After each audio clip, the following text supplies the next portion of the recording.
Hey everybody, it's Stephanie Graham's Sewpreneur. You can get your free ebook on what I wish I would have known when I started my memory bear and keepsake sewing business at sewpreneur.com. And today's quick video is on 10 ways to advertise your sewing business in your town. And this is not in any particular order. You might want to use one or two or none. You know your business in your local area. Keep in mind that you could do a lot more maybe in your local area considering who's around you, right? If you're in a super small town, some of these may not work, but if you are in more of a, I don't know, maybe a college town, or you go into the city a lot and maybe you live in the country, that kind of thing. Think outside the box, basically. Hopefully you can hear me. I forgot my microphone. If you can't hear me, just let me know and I can retape this for you. So, number one would be join local groups online and in person. Think of your Chamber of Commerce, your BNI, meetups, any type of business networking that your town or zip code. I use zip code a lot when I talk about advertising. So zip code in town kind of mean the same thing whenever I talk. Those groups are there for you to learn about each other's businesses and to pass referrals. Sometimes you can attend free a few times. Other times they're free all the time, or they might offer, or they might charge a membership fee. So only you know your budget, and my recommendation is to go 2 or 3 times free as a guest and kind of get an idea of the type of businesses are there and whether or not they're going to be a good referral partner for you. When I was a visitor for a BNI, my business did 10 times growth just from being a visitor. So I know they work firsthand, and I recommend you to do the same thing. You can kick that up a notch by having your logo, and this could be number 2. Wear your logo on your clothes. If you'd like to wear hats, put your logo on your hat. You can put your logo, business information on your car, which is number 3. You can advertise your information on the car, but I do have some ideas and recommendations for you. Keep in mind you need to check with your car insurance. They may charge a business fee. I don't know for sure, but definitely check that out with them. When you're looking for signage on your car, make sure that you consider the people around you. They are probably seeing you drive by, right? Driving through traffic, or driving past your parked car on the side of the road or a parking lot. They need to be able to read the font. And I've seen so many cutesy logos on vehicles, you couldn't make out the font. They used fancy fonts. I recommend using just a basic bold type font, regardless of the branding that you have for your business, because you want it to be easily read by the passerbyers. So keep that in mind. You want the font to be large and easy to read, like either white fonts or black. Like when you start getting into red or blue, it's really hard sometimes to see all of the writing on the vehicle due to whether it's day or night or overcast, things like that. So keep that in mind. All right, I think we're on number 4. Run a contest, and in that contest, and there's free apps and things like that online you can use to run your contest, but think of the end goal. Obviously you want to make money. You need sales, you need customers. So when you when you run a contest, have people join your newsletter. That way you are always able to reach out to them after the contest ends. And number, I think we're on 5, make sure you have a website, dedicated website, whether you pay for your hosting and buy your domain name or you use a freebie. Again, I never ever recommend a free website because you do not own it. It is owned by the platform. When you buy your domain name and you pay for hosting, that's when you are the owner. I have always, for 15 years, explained this to my customers over time, my clients. If you're going into a business to make money and be professional, I highly recommend that you buy your domain name and you pay for your hosting. That way you own your own real estate. Virtual real estate is basically what a domain name is. When you own it, you pay for the hosting. And I don't know if we're on number 6 or not, but let's just keep going. Add your website to local listing directories. Look up online, type in your zip code, and type in, like, go to Google, right? Type in your zip code, 12345, the plus sign, and listings, business listings, business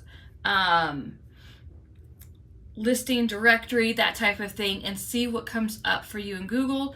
You can go to your Chamber of Commerce website and look what other people are doing.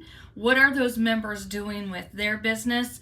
That gives you an idea of where you can post your website as well. Okay, and whatever number we're on now, maybe 7 or 8, I don't know. Sponsor a local team or a fundraising event. If you have a cause dear to your heart, like mine is epilepsy and heart disease awareness, those are things that mean something to me because they've touched my family personally. Reach out, see if there's some way that you can incorporate your business. Maybe donate a goodie bag or gift certificate.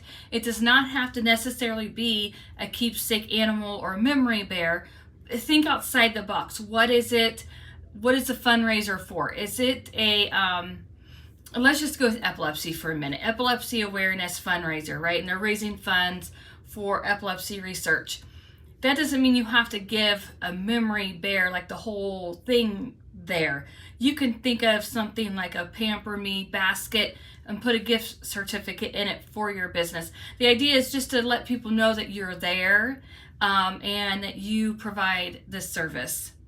Moving on, try to attend local events like fairs, different kinds of shows. Even if you're not going to have a stand at the event, you can wear your logoed attire, maybe a t-shirt with the logo in plain big font on your back, on the back of your shirt, front of your shirt, across your hat, wherever you're at. Just think of your body as a billboard for your company. So obviously you want to be professional, right? Clean, and don't do or say anything embarrassing to yourself or to others. But think of yourself as that walking business billboard everywhere you go. Doctor's office, the bank, Walmart, wherever you're going. Consider putting your logo on your clothes. Remember, like when we talked about putting it on your car, make sure it's in big, bold font, easy to read. Skip all the fancy cutesy stuff because it's very difficult for some people to read different fonts, especially that are popular these days. Save that for maybe your website branding or something along the lines. All right.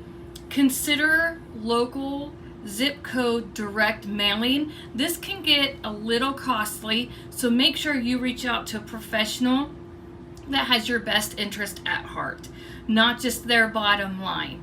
So you can't just go in and mail bulk mail at a post office. They will confiscate that and see that as like spam or junk, and in the shredder it goes. All right, and then you've wasted all of that money. Instead, reach out to, like, we have the USPS post office box. They offer different direct mailing,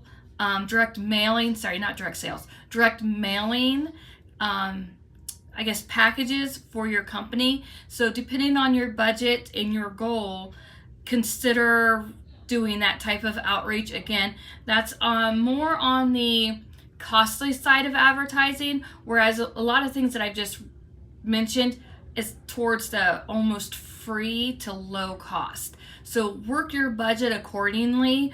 These are all great ideas, and they could most likely they could work for you. But again, don't go in debt trying to advertise your business. There are free ways to do that.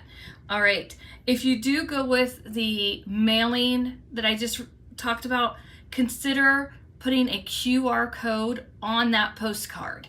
And I have shown in other videos how to create a QR code, and I will redo that video for you, just kind of update it.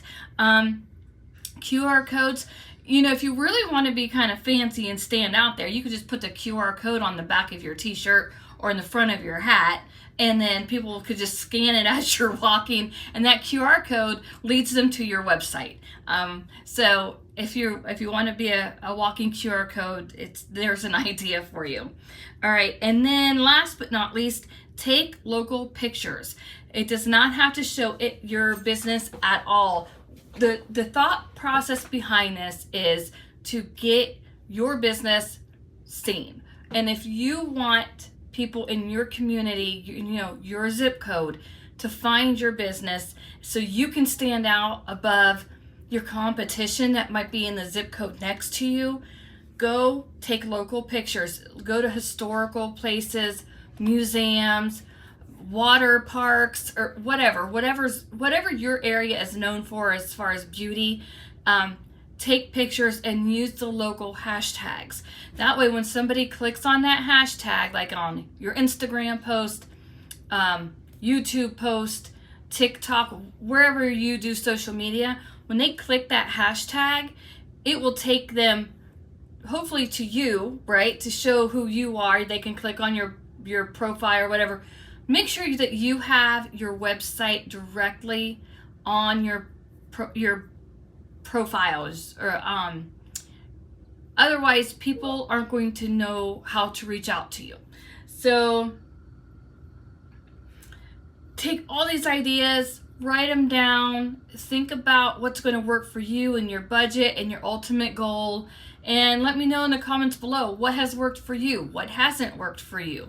And I am not answering emails anymore. Not right now. So today is today is May 10th, 2023. If you have a question for me, please use the comments underneath this YouTube video to ask your question, and then that way I can address it for you. As always, I'm Stephanie Grams, sewpreneur.com. Have a great day. Thanks, guys.